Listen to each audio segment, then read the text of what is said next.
好，我是廖凤珠的儿子马松泽。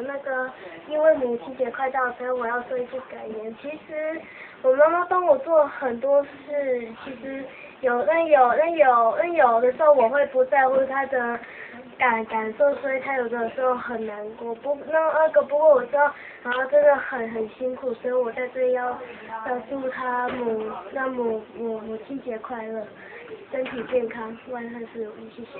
还有那个妈妈。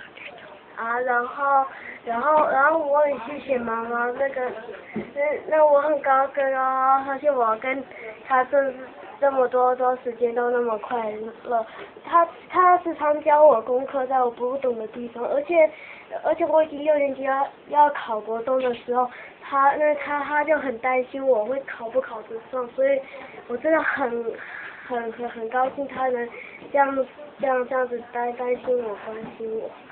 谢谢。